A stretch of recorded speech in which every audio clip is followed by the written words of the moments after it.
While I was hiking a couple of weeks ago, I came across a little girl sitting in the middle of the paved trail. She had fallen off of her scooter and skinned her knee badly. Her mother had triaged the situation as best she could and was holding her helmet for her daughter while the little girl breathed through the residual rush of pain and adrenaline from taking such a tumble.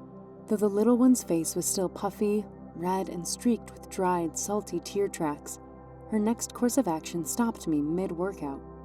There she sat, her hands cradling her knee, petting the intact tissue surrounding the abraded road rash, talking to her wound.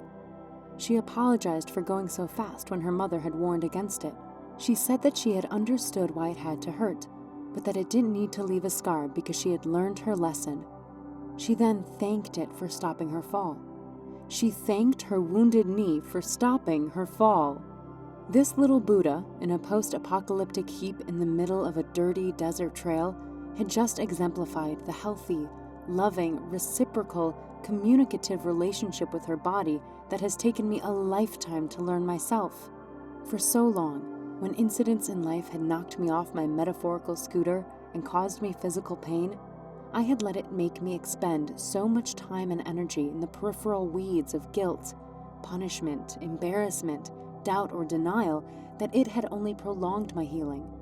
I would berate myself for being so stupid, careless, untalented, as to have let myself make such a mistake. I would feel shame that I had failed at a skill that I had been practicing for some time, embarrassed for what others must have thought by witnessing it, guilty in my deservedness to be punished for such a boneheaded move, and finally, what would retard the process of healing the most was my denial of its pain. I would avoid it, numb it, or simply stay in a fluctuating wave of frustration by its tormenting degrees of discomfort. This internal diatribe may seem exaggerated for a simple stumble, but how many times have we found ourselves running through 1,000 permutations of conversations in our minds, trying to soothe, explain away, or justify something awful feeling that we have done or said? Had I known then what this little girl knew innately, I could have felt the pain of the incident in the moment. I could have cried out the physical agony, acknowledged the emotional slap of broken expectations, recognized the shock of what had once been exciting velocity, momentum being instantly crashed, crushed, shushed. Had I known then, I could have listened to what my body was telling me.